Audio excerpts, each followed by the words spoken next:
कोपरगाव शहरातील निवारा परिसरातील महादेव मंदिरातून गेल्या 25 वर्षांपासून अखंडपणे सुरू असलेली पंढरपूर वारीची परंपरा यंदा 26व्या वर्षात पदार्पण करत उत्साहात पार पडली। आज शुक्रवार 10 जुलै रोजी सकाळी 10 वाजता गुरुवर्य गोविंद महाराज केंद्रे यांची 43 क्रमांकाची दिंडी माऊलींच्या रथामागे विठ्ठल रुक्मिणीच्या दर्शनासाठी पंढरपूरकडे प्रस्थान झाली। हरिभक्तपरायण विष्णू महाराज केंद्रे यांच्या मार्गदर्शनाखाली तसेच बाबासाहेब कापे यांच्या नेतृत्वाखाली निघालेल्या या दिंडीत सुमारे 150 वारकरी सहभागी झाले होते। माऊलींच्या रथामागे 43 क्रमांकाची पालखी हरिनामाचा गजर आणि भगव्या पताकांच्या साक्षीने भक्तिमय वातावरणात मार्गस्थ झाली।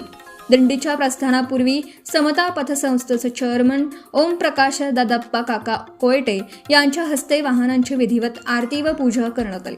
यावेळी प्रभागातील नगरसेवक, विविध क्षेत्रातील मान्यवर, वारकरी, नागरिक आणि भाविक मोठ्या संख्येने उपस्थित होते। निवारा परिसरातून दरवर्षी निघणाऱ्या या दिंडीने गेल्या 2.5 दशकाहून अधिक काळ वारकरी परंपरा जपली असून यंदाही विठ्ठल नामाच्या अखंड गजरात वारकरी पंढरीच्या दिशेने मार्गस्थ झाले। सम्राट न्यूजसाठी संपादक अजय विघे, कोपरगाव। पांडुरंगाच्या दिंडीला कोपरगावमधून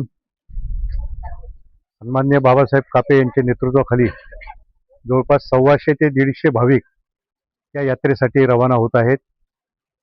परमपूज्य विष्णू महाराज केंद्रे दिंडी क्रमांक 43 या दिंडीमध्ये या सगळ्यांचा सहभाग आहे। त्यांना सगळ्यांना शुभेच्छा देण्यासाठी आम्ही या ठिकाणी जमलेलो आहोत।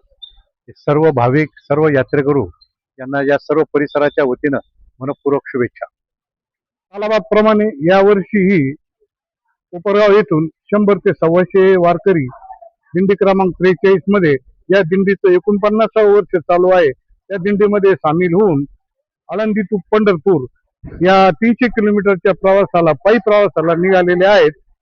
दरवर्षी सालाबादाप्रमाणे ही दिंडी 25 वर्षापासून आपल्या कोपरगाव निवारा परिसरातून प्रस्थान होते आणि या दिंडीचं जवळजवळ ज्ञानेश्वरी पालखीच्या पाठीमागे 43 नंबरची दिंडी आहे आणि त्याच्यामध्ये जवळजवळ 5 ते 7 हजार लोकांचा समावेश असतो आणि खूप भव्य दिव्य पाहण्यासारखी दिंडी असते ही।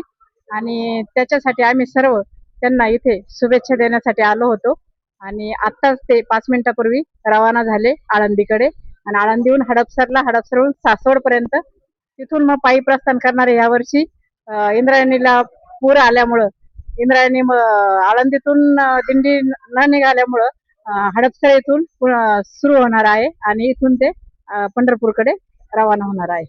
सर्वांना हार्दिक शुभेच्छा देण्यासाठी आम्ही इथे सगळं जमलो आहोत।